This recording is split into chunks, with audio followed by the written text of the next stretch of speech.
Back here live at KBKG, More Music 93.5 headquarters, your hometown radio station here in Corning, Arkansas.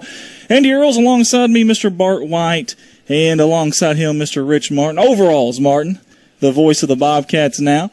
And we're excited to bring you episode number 5 of Good Morning Corning. This is our grand finale today of interviews, and I don't know how we could have gotten a better person to interview. We have got the legendary coach, Mr. Paul Stovall. He's on a phone interview with us today. And so what I'm going to do is I'm going to let Bart and White kind of take over here for a second. I'm going to go in the back, and I'm going to make sure the audio sounds good. But Coach Stovall, we appreciate you jumping on with us here. And if you don't mind, for the folks that may not know, if you don't mind to introduce yourself and tell us a little bit about you. Okay, thank you. Stovall. I came to Corning, I guess, in 1960 or 61. But I grew up in northeast Arkansas. There's a little place called Hughes, Arkansas. I was quite active in sports and then went to college in Louisville, Mississippi. In a junior college, and from there I went to ASU and played there 2 years, and then was a graduate assistant for the earlier year there at ASU before I went into the service, and spent 2 years there. I coached in the service and then played also. Was very fortunate to with the education that I got, and things that sort of worked out for me. Coach Stovall, what were some of the major challenges when you first arrived at Corning? Listen, it was in pretty bad shape when I got there. The superintendent was Mr. Hugh Smith, who coached me all through high school. And he hired me as a football coach, and we went upstairs to the old high school where they kept their equipment, and I noticed it looked sort of strange. They had old gold jerseys, and they were wool looking. I mean, they weighed 3 pounds each jersey, and that's the only type of game jersey we saw. We also found out that there were all kinds of insignias on the helmets. I mean, I couldn't figure out what it was, and I got to pulling on one of them and got it off, and they had used tape to fix the cracked helmets. Oh. I told Coach Smith, Mr. Smith, that's one thing he told me. He said, "I'm not the coach." He said, "I'm the superintendent." So he straightened me out there, but the equipment was awful. I've never seen anything like bad. And so we had to go through there at the old high school, and that first year was pretty tough. I'll get into that a little later, but we had a lot of togetherness with that first group. We dressed in a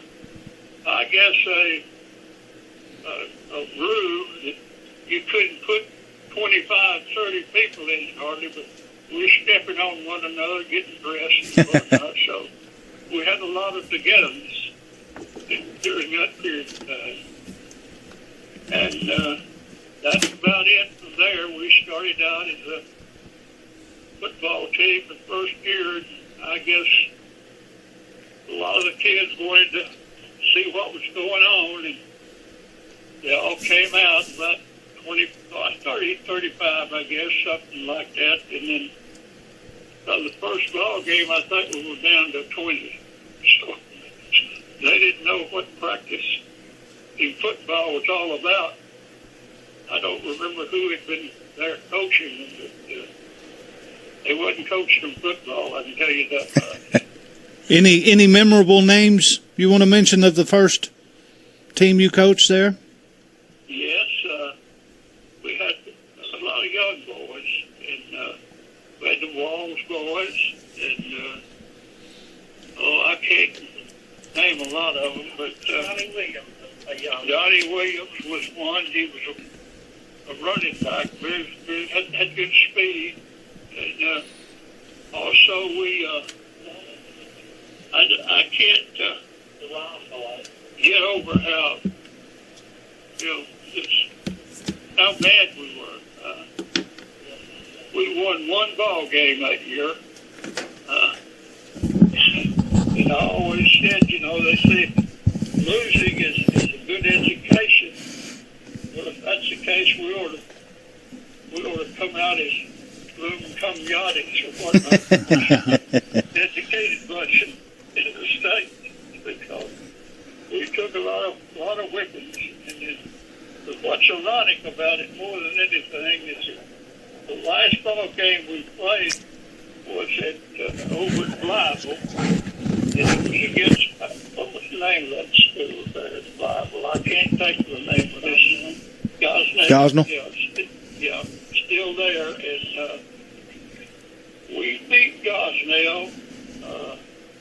And it was a upset, really, because they were the district champions that year. And I was so proud, and the kids were. It was just unbelievable. I think they thought we were crazy. We won a ball game, and we were. We were so proud of ourselves and everything. And that's about what started it all. From then on, we were pretty respectable. We had some good football teams and some good players also. And I'm very, very fond of and remember. I can't remember the names of all of them anymore. When you retire, you get up to my age. What was the old saying they used to say? Was when you retired, he said that's the only big event left. And I'm not ready for the second one yet. But Coach, this is Andy. I know obviously you talked a little bit about some of the challenges there when you got there. How did you go about changing the culture of Bobcat football? Because like you mentioned before you got there, obviously it was kind of a struggle. So how did you go about just changing that entire culture? Well, we just worked hard. Like I told him, if you don't want to be a part of it, you don't have to be. I said, football is not a required subject. It's something that you want to go out to or go out with, try to see what you can do, and if you can, you can be successful. If you can't, you're not going to be successful. There's certain work we have to do, and we're going to do it, and if you don't want any part of it, then just don't show up. So that's basically was our philosophy, or my philosophy. And, back when we first started, I was the only coach. The basketball coach didn't know much football or anything, but we taught him, or I did. And we had to start a junior high program, which they did not have at that time. So it was a little struggle at first, something that I wasn't used to. I had coached at Thayer, Missouri, when I got out of the Army, and we had 2 years of excellent football. The first year I was coached, I went undefeated. I thought I was the best coach in the country. But that soon changed through the years, but I really enjoyed the years that I was in the profession. I really did, and I enjoyed the days I was at Arkansas State. That was very important years for me there also. I was fortunate I had some good coaches that taught me some stuff, and I pretty much used that with all my teams that I had. You just had a wedding anniversary, didn't you? Pardon? Didn't you have a wedding anniversary recently? Yes, I said the other day, you know, when you turn 90, you forget a lot. Let's see, 67 years I had to count it. I didn't know if I could count that high. Congratulations. Yeah, that's a long time. A long time. And I certainly wanted everybody to know she's part of my success, that's for sure. How did you two meet? She met me, I think. I'm not sure. I was I guess, a senior at Arkansas State, and she was a freshman. And we had to, when we go to the cafeteria every day, we got football. Passed by their dormitory, I guess, and whatnot. And every time I looked up, she was there. And so we got to talking to one another, and her brother was on the football team at that time also, and he encouraged me to go out without a suit because I had a vehicle, and I was the only one that had one, and he wanted to borrow it. So he had motives, huh? He had motives, he was really nice, and he said, well, I'll be nice. He said, just do what you want to do. Tell her this, tell her that. And then he'd say, now, hurry up and get her back to the dorm. I'd like to borrow your car to do something. So we hustled her back to the dorm so he could take off somewhere. That's funny. It was quite interesting. It sure was. Coach, how did it feel winning the first ever district championship in Corning? I don't know. What year was that? Andy, do we know what year that was? The first one was 19. Hang on a second here. It was 19-something, Coach. Yeah, that's right. That's right. How hard is it now? Yeah, Well, it had to have been 1960-something since he came here in 61. I had it written down. Hang on.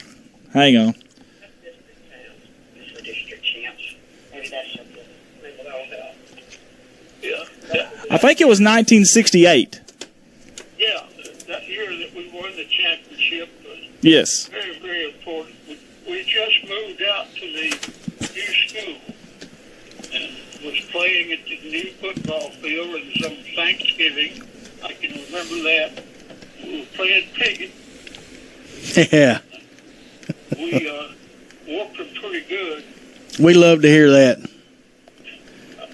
One thing we did that, I don't know, maybe it wasn't too smart to a lot of people, but it was to us and to myself and the football team, is that I went to a coaching clinic in California, and the town was good enough to pay my way and whatnot, and so I went, and Ara Parsegian was coaching then, and I had read a little type of paperback book about him and his defense and so forth. So I put the defense in about the third week of the season, and we worked on it every day, but we never used it the whole year until we played Pitt.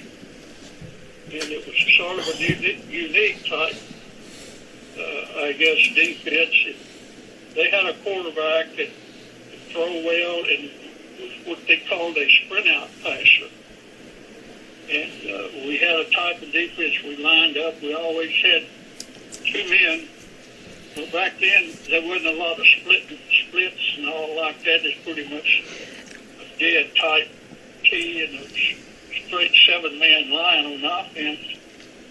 And we had two men on each end on the offensive end. We had inside linebackers and then two outside ends. And he couldn't sprint out. When he did, we were all over him.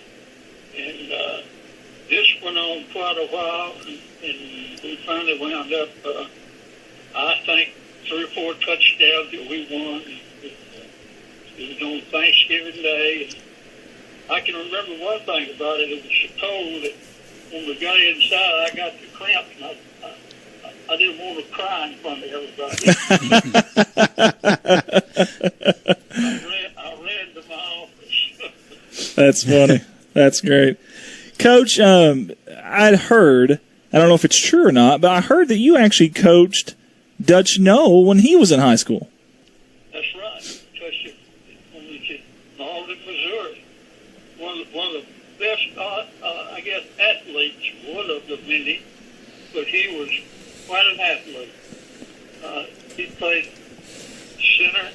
He played, I think they played him fullback. So defensively, I played him anywhere there's a weak spot.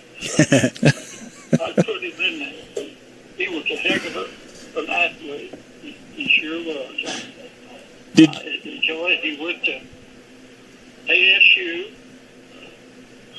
Was a football player there. If I'm not mistaken, I think he was an all-conference football player there. That's where basically really got us started. One of my first athletes that went to ASU, and I had a few after that. That's great. Coach, did you play a role in getting Dutch No to Corning as a coach? Yes. When I went back to Corning as a principal, yes, I got a hold of him. We hired him. It's the best move we ever made. Coach, I'm going to throw out some names for you here, and I just want you to kind of reflect on these names. I'll go one at a time, but one of the people I want to ask you about is Truman Moore. Tell us your memories of Truman Moore. Truman was, he was an athlete. He's also one of the best I've ever had.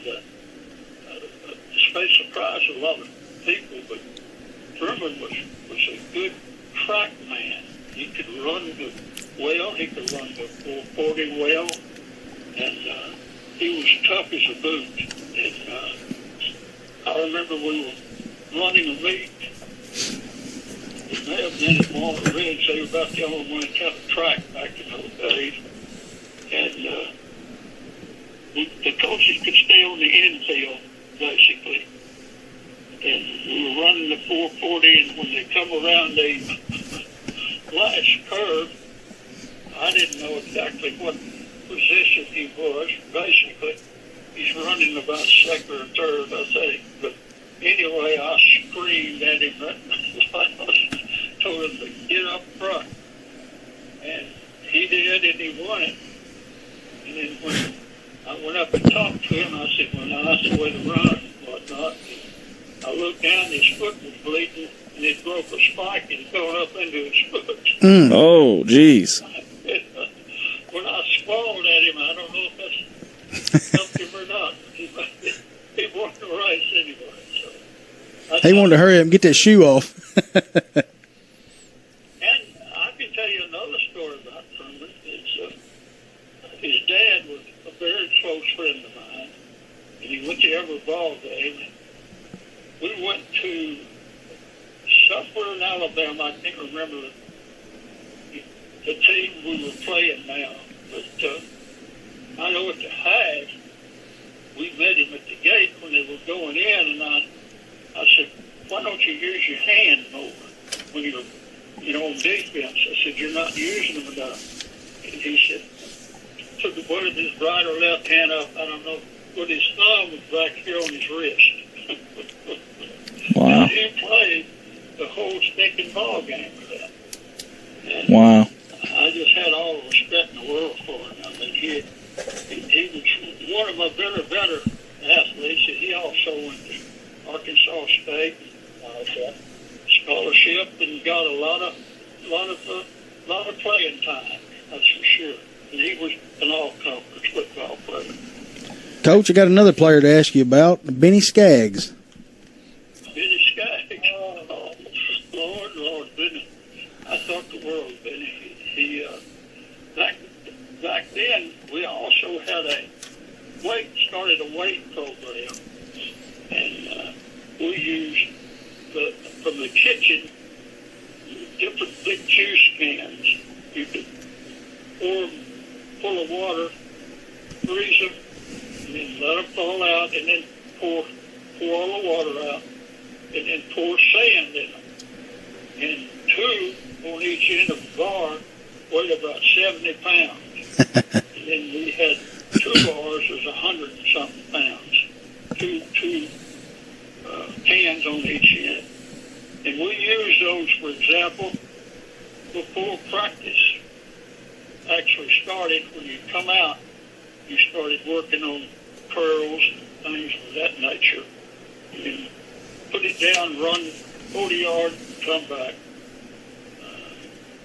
We had a lot of success with that. And then we got some good, real weights. And we were working out in the little old room we had. Wasn't a lot of room to work out in. But then he was working out on this particular bench type press. He was laying down on the little bench, taking it up, shoved it up there, and whatnot. And it slipped out of his hand, and the bar hit him right across the top of the head. It didn't even phase him. I was fixing to say, he's probably pretty hard-headed, wasn't he? I said to myself, I said, "Are you okay?" He said, "I'm okay." I said, "Well, he's going to be a football player. I guarantee you that." And he was.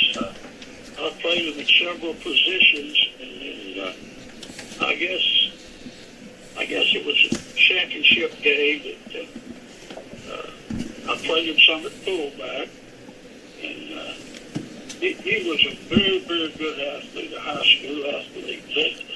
They didn't go to school or college that I know of. Hey, Coach, what about the Walls boys? Out of Dickie, David, and Marshall, who was the most talented there? Well, they were both great athletes. There's no doubt about it. Marshall, he was I don't know what you call him, free spirit, I guess. He'd come to school with a pair of good jeans on. One might be rolled up to the knee, and the other was dragging the dust out behind him.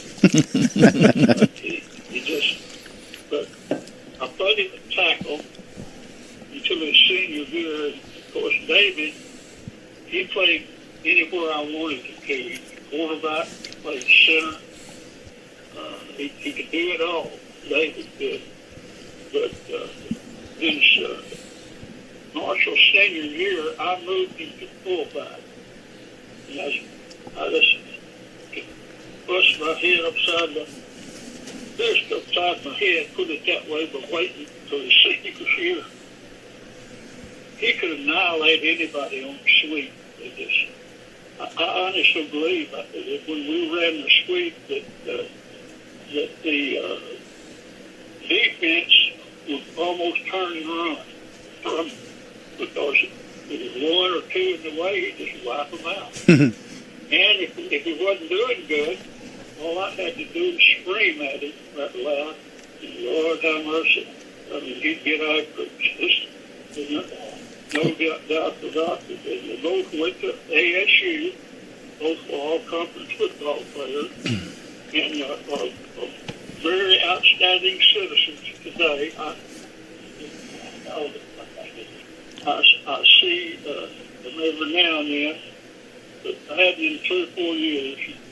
That they live in Illinois now. And the oldest was Dickie Walls. And Dickie was my first quarterback, who was very, very good. He was a good leader. He helped me more than he ever realized, because I talked with him a lot about what we wanted to do. He's very intelligent, and he caught on to it real well. And he was, when he graduated, I think he went to Arkansas Tech, if I'm not mistaken. And he left. I can't remember about his foot, but I know he played football. That's for sure.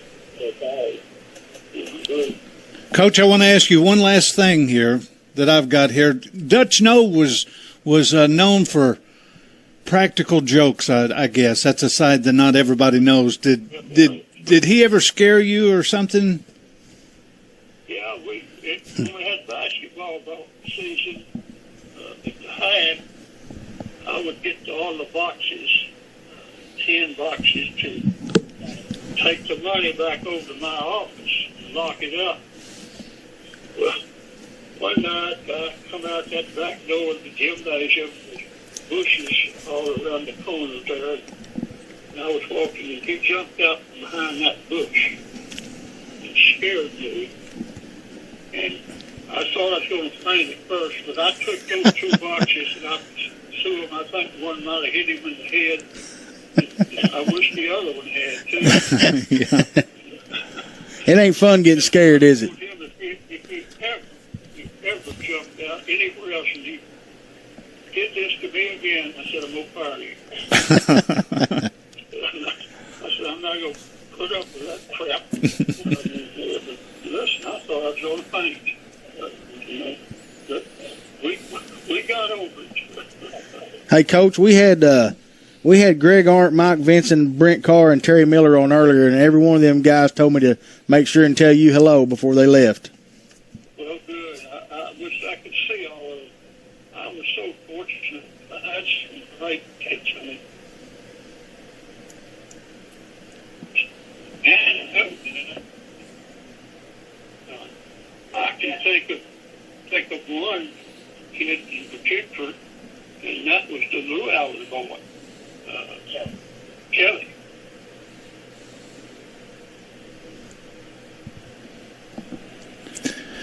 Coach, can you hear me, Coach? Coach Stovall, you still there? I think we've lost him. I think we may have lost him there. He was going out for a second. Maybe we can get him to call back. He is still on the phone currently. So, Coach, I don't know if you can hear us or not, but start talking as soon as you can, I guess. Please hang up and try again. Okay, so that's he changed his voice. We will have him call back again. Really intriguing stuff there. You see the picture on the screen as well. That was our sports banquet just a few years back. We had Clint Sterner up there, and you see all the coaches there, which is really, really neat. And I'm going to let Laura know that we lost him there. If you could just call us back. I can't believe you can text that good with them big thumbs. I know, right? Here we go. I'm betting this is him. Coach, can you hear us?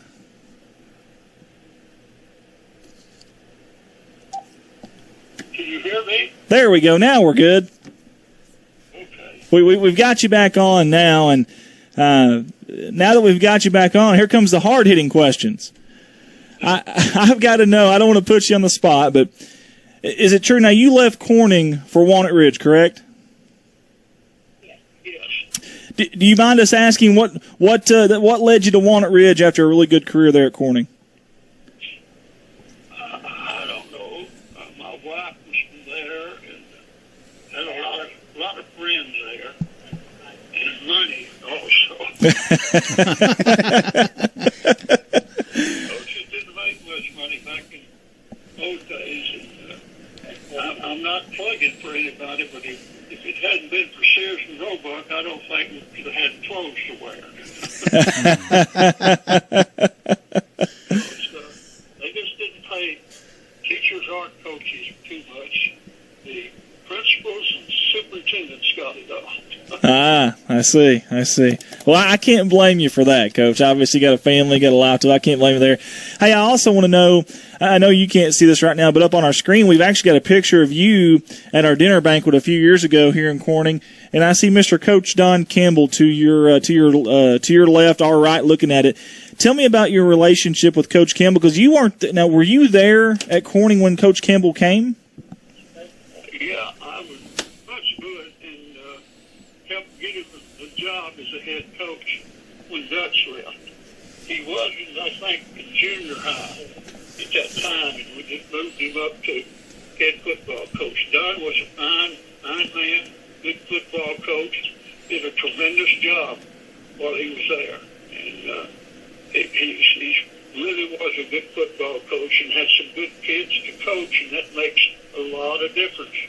If you've got some kids that listen to you, you try to do what you ask them to do, and majority of the times they can, and you're successful. And that's pretty much how I felt. And our practices were spirited. We worked hard, and we ran a lot of drills.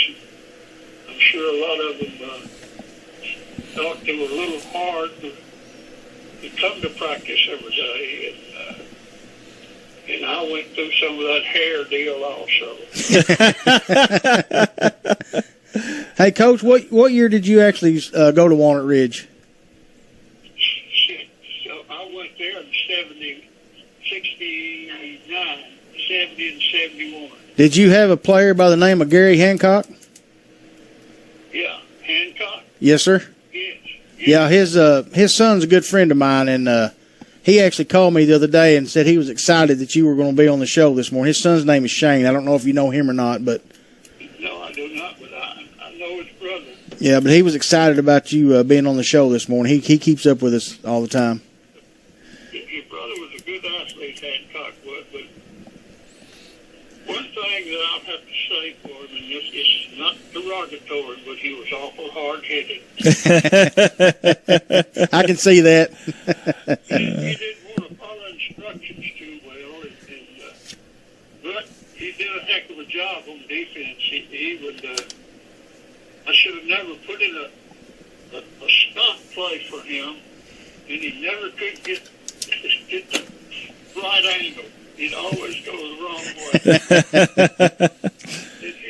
But a lot of times he'd screw it up so bad that they didn't know what was happening. Confuse the defense. I told him to go ahead and do what he's doing. Yeah. Jerry Davis, I used to work for him, and he always told me how tough Hancock was. Oh, God. Yeah, he said he was tougher than a pine knot. Absolutely. I saw it when I had tangled with it myself. Now, Coach. Back in those days, we had his hands-on pretty much to teach him to do this. I'll tell you one story. I cannot remember the kid's name, but he had come there from Piggott, and he was a good, pretty good-sized athlete, running back. But I don't know if we had to put a rock in one hand and nothing in the other hand so he'd know the difference left and right. That don't surprise me. He comes from Piggott. I was going to say that, but I didn't know if it would be politically correct. How to run this trap that we were running, and I put all the defense in front of them. They just stood up or got on their knee, basically, and then we put our offense behind, and I had him at fullback. And I said, now, he snaps the ball. I said, I'll take it, I'll turn, and you just walk to my left. And when I give you the ball, you'll cut back to your right, and there ought to be a hole there for you. But do you think we can walk through that? Yes, sir. Well, we snapped the ball, and I got it, and I turned around, and my God, he was on me so fast that he hit me right in the chest with that helmet. I said, well, one thing I accomplished, he knows how to put his helmet when he stacked it. He knocked me up on top of the standing defense there, and it hurt, but I wasn't going to let him do it. I said, now that's what I'm trying to get you to tell you, is that if you want to be a football player, you've got to be that way every time you run the football. I said, of course, you didn't hit very hard. That's right. And I was in agony. That night, my wife had to call the doctor to come to the house. I was hurting so bad. That's one thing. I quit demonstrating. I Yeah, yeah. Coach, you obviously went to Walnut Ridge. You were there for a few years. Did y'all play Corning those years that you were there? All 3 years, yes. I think we won 2 of them, and they won 1. Yeah, I think. We were at, we lost at Walnut Ridge, I remember. And we had a mix-up. It almost was a minute or 2 left, and we were a point or 2 behind. And we had hand signals back in those days to run this defense or run this play and whatnot. I could have made a mistake. I don't know. But it was 4th down, and there was a minute or 2 left. And I did not want to punt the football, so I gave the signal to run off tackle. Thought they might make that 1st or 4th, 2 or 3, I'm not sure. And we had a quick kick in our offense, and for some reason the quarterback thought I'd signal a quick kick, and he quick kicked the football. And Lord have mercy, our fans went crazy. And then when it was over, they beat us. When it was over, one of our good illustrious fans, I think it was Mr. Cochran, Ralph Cochran, I believe. He told my wife, grabbed her or something, said, I knew we were going to lose. Said, you're Walnut Ridge, or something of that nature. He blamed my wife for us losing the ball. Wow. Hey, Coach, didn't Ralph come to you and one time at a Corning game when you were coaching at Corning and talk to you at halftime or something about your coaching? Yeah, we were coming out with the new facility then, and we were coming out at halftime, and we hadn't played very well. Like I told them at halftime, I said, well, you're not tackling worth a crap as far as that goes. He said, but you made up for it. We're not blocking either.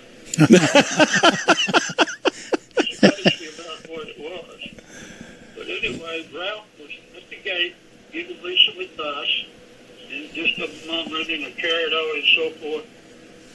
And I was a little perturbed also. And I said, Ralph, why don't you just take them on into the gym and you coach them and tell them what you want to do and then bring them back out. Oh, wow. And continue to play the ball game. Oh, wow. I'm not going to repeat on the air what he said, but he said, you've done them so, well, they can't nobody coach them.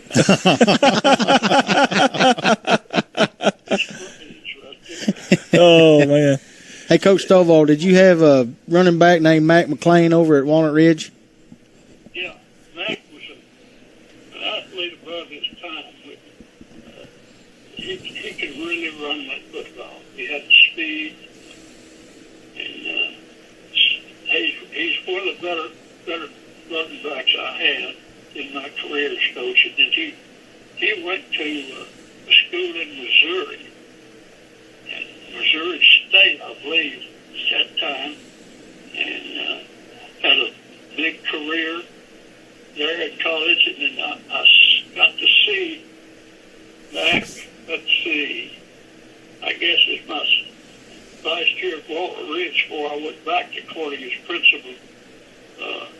He was in a program of weightlifting, going to high schools all in Missouri, and presenting a type of weight program for football players, and he was very successful. But he was really good in football and track. He sure was. Yeah, I know Jerry Davis always told me that him, Jerry and Mac and Teddy Barnes from Marion said they were always 1, 2, and 3 in the 100-meter dash. Oh, yeah, they were. I mean, I had a young man, too, at Corning when I was there as a coach. We started a track program, really. Donnie Williams, I believe was his name. He could run 100 around 10-1, 10-2. And that was meters, right? Yeah. Yeah, that's fast. It wasn't bad at all. Mm-mm. Of course, back in in my day, I was pretty active in track in high school and when I went to ASU. But we ran on what you call railroad cinders that they put on the railroad tracks inside. And it was pretty tough, you know. Slick at that time. And, too, I found out right quick I didn't want to run any hurdles. Because when you hit the ground, there was no hide left. Yeah. I'll tell you that. But that's pretty good. Back in those days, whatnot. Yeah. Coach, now, before you got to Corning, obviously Corning had struggled with the football program. So I'm curious, how was the fan base back when you were at Corning? Did they show up and support? Was it a big numbers, or did it take a little bit to get to that? Well, I'll tell you this, how they felt about football when I got there.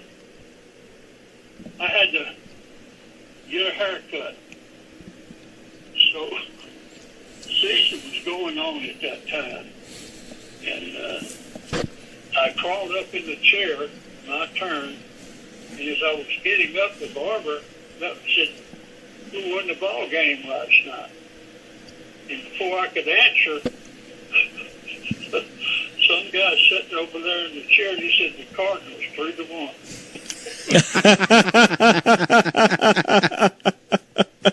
our fan base wasn't the greatest. That's funny. They thought that the Cardinals were the team they were rooting for. That is pretty good stuff, actually. Oh, listen, coaching it's so gratifying and it's so frustrating at times. I can give you an example. We had started our junior high program, and we went to Bible to play. And Gosnell. Yeah, that's what it was, Gosnell. And at the high, I went in at the high. I was trying to explain everything to them. And they just were just talking and jumping until they didn't even know what was going on. So I just do it. I mean, just got all over and back in the back, one of them, I don't know who it was, raised his hand. I said, "What do you want?" Well, one of the kids had got hurt on the shoulder. He said, "How is Bobby or whoever it was?" I just joked. I said, "He's okay." I said, "He just got it stung. That's all. He's okay." But he said, "Did he get stung by a bee?" I said, "That's it." I just turned around. I walked out, and one of the board members, I think it was Homer Pillow, was standing there. And I told him, I said, "You better hire somebody to coach this junior high bunch." I said, I've had all I can take. They're going to drive me crazy. And we did. We finally got us a junior high coach. So that helped a little. Now, Coach, y'all played your games at Sprague Field, correct? Yes. Okay. Did y'all practice there too, or did y'all have a separate practice field? We had a field to do where we were at the new high school. We had it wasn't that great a practice field, but we had a practice field. We worked out there every day. Okay. Behind the old Behind Central Elementary, I guess. Oh, okay. Gotcha. Behind our house where we live. Okay. Coach, who was coaching? Who was the head coach before you came there? I can't remember his name right now, but he was from ASU, and I don't think he played football. I'm not sure.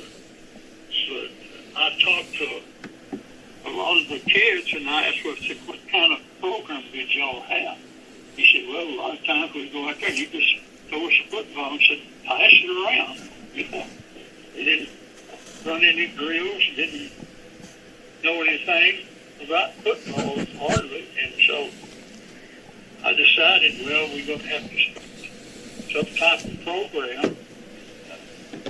So we started running drills, things of that nature. I think when I first went there, 61, I guess. Yeah, 61. We started practices. And, I think it was about 40 kids came out for football. And it really shocked me. I mean, you know, me being a coach, how your mind works sometimes. I said, well, they're just coming out to see what it's going to be like. Well, they found out, and we played our first ball game, we had 20 people. So they didn't particularly like our schedule that we did. Like I said earlier to you, we dressed in a room that was so small. We had a lot of togetherness. Yeah. So first thing we did is when we hit practice field, we started running. We'd run, I don't know, so many 40s, basically, and then I had 3 poles, telephone poles, cut off and put them in the ground and put padding on them. And we would get in that area, offensive defense, and it was a dog fight to see who could knock the other one out of the pit. And, I think that helped them more than anything because they didn't get killed. You know? Yeah. They found out you could hit somebody and it wasn't going to hurt you. So we went from there, and as I said, we lost 9 straight ball games, I believe. Mm. And the last ball game we beat Gosnell. And from then on, I don't think we were ever under 500. We had pretty much winning. They didn't have the playoffs when I was there. Yeah. But we had some good kids. As the years went by, they were good. They sure were. Coach, were you ever able to coach any of your boys? Or were you already done by that time, Charlie? And No, I did not have to. I stayed on Charlie pretty good. The oldest boy, he was right. He played for himself. He was a center and a linebacker. He was a pretty good athlete. Didn't he get to punt some too? Or I don't remember. I thought maybe Charlie. No, like the line center. He played center on offense. Right. I think linebacker on defense. But he was a good high school. But Charlie, he excelled in baseball.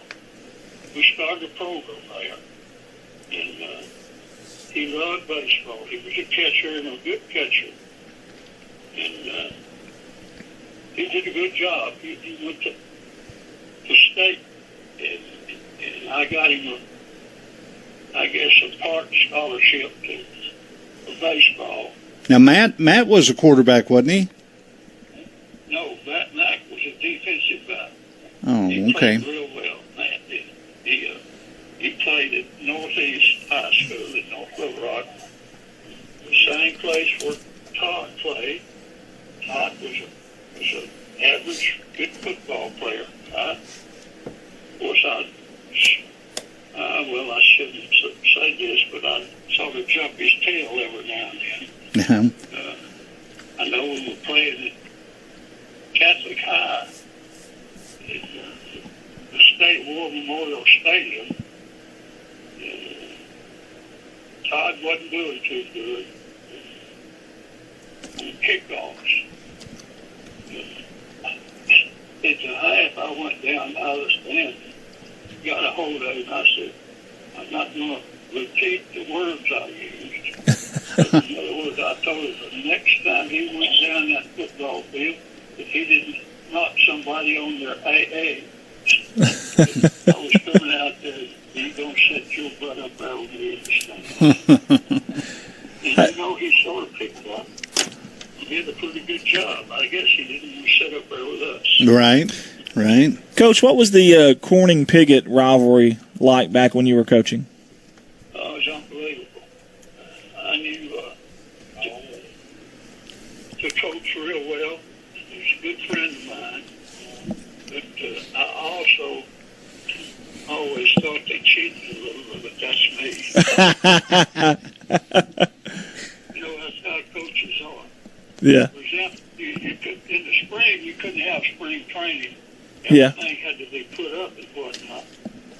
And when we'd go over there to play basketball, we'd go in and all the lockers had football pads, pants, shoes, everything in their locker. So I know they were practicing illegal as far as that part goes. But it was a big rivalry. It was really a big rivalry. And we pretty well split with them, I think, pretty much. I know that year, in '68, I guess, when we slapped that new defense on it, called that split six, what we called it. I can't explain it right now. But that was a big win for us that year. Absolutely. That's awesome. I can remember one thing about Piggott. Okay. Is that we went to Piggott to play, and they were. This stands out so vivid to me. We were on about 3-yard line, and we ran an off-tackle play. Or excuse me, they were on the 3-yard line, and they ran an off-tackle play, and he fumbled a football before it went into the end zone. And one of our backs kicked the ball up and was standing there holding it. If it had been faking, he could have run 105 yards and he scores. As far as that part goes. But they called it a touchdown. And Lord, I looked up, Carl Williams, of course, he was down on that end of officials, and he was really talking to him. And I started out over that way. And when I did, the referee turned around and he says, touchdown. Put his hands up in the air and he touched it. Well, I like to think it. I jumped their butts. And then everybody in the stands from Corning, I thought this was going to be a riot.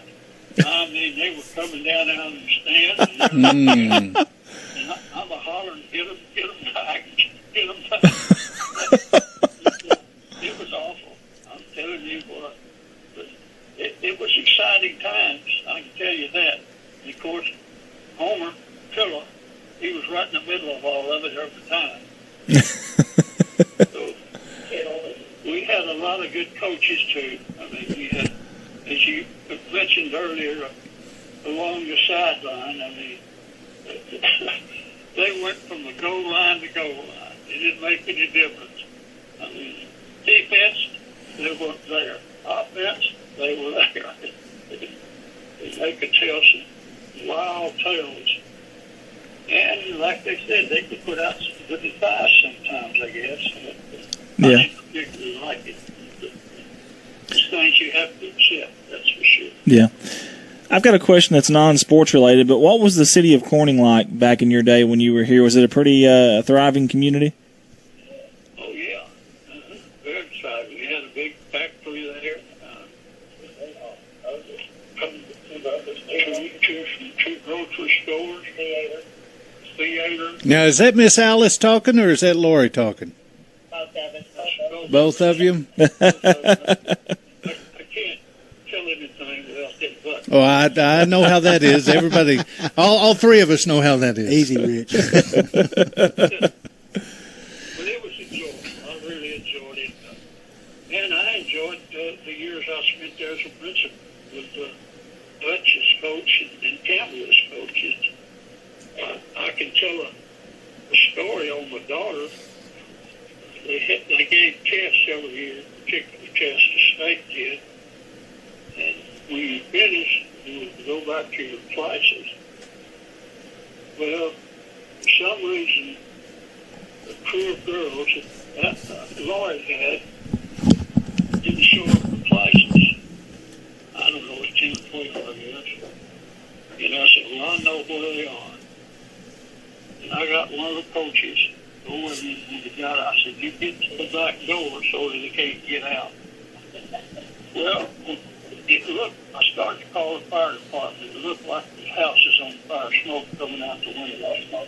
All of them were smoking. Oh, yeah. And I went in there and I thought they were, I don't think any of them ate the cigarettes, but they got rid of them. I said, get your family back to school. They went back to school, and I told them to wait in my office. I don't know how many there were, but I gave each one of them a lick with a paddle. 3 days or 3 licks? 3 days or 3 licks. Wow. Are you the one that caught Coach Wall smoking? You what? Are you the one that caught Coach Wall smoking? Dickie? Did you keep Dickie smoking? One of the Wall boys, did you catch him smoking? No, I don't remember that I did. Okay, well, he had told us one of the coaches had caught him smoking. I couldn't remember which one it was. I had talking about smoking. I had one when I was at Walnut Ridge named Slusher. He was a very, very good athlete. Noon every day. I could see his hand come out of that little room outside the Agri building, and he'd smoke a cigarette. He was a heck of an athlete.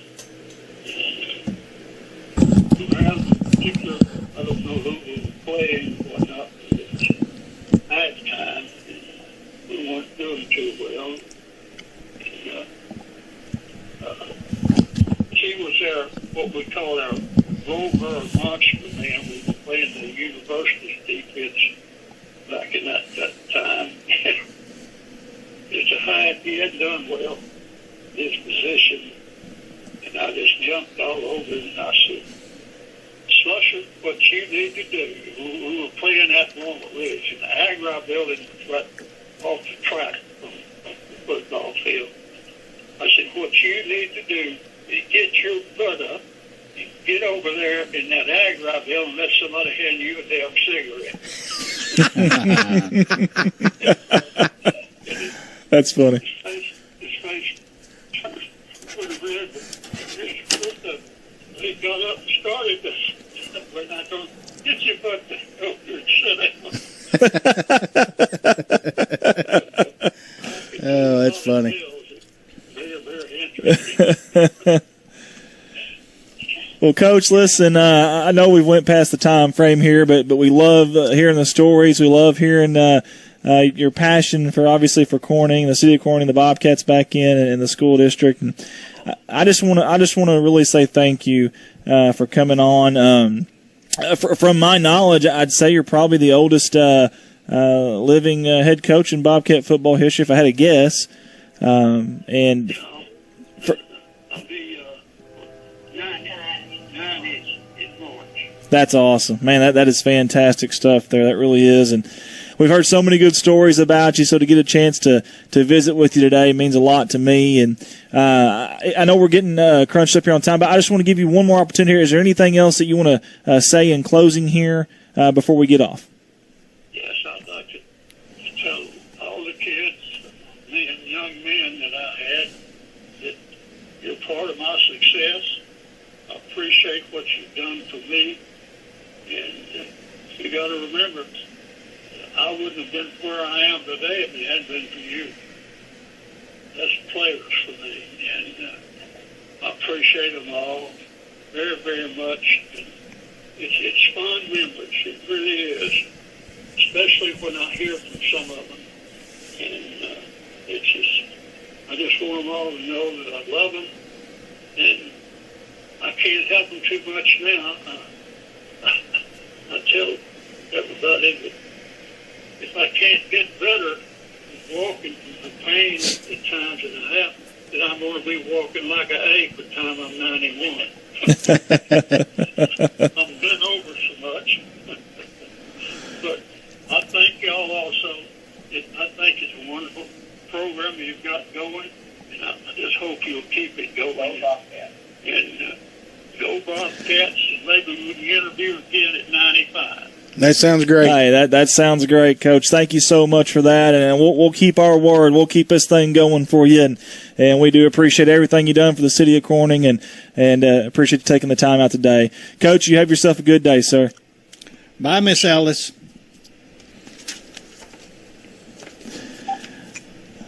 All right, guys, that was the legend, Mr. Paul Stovall. Paul Stovall.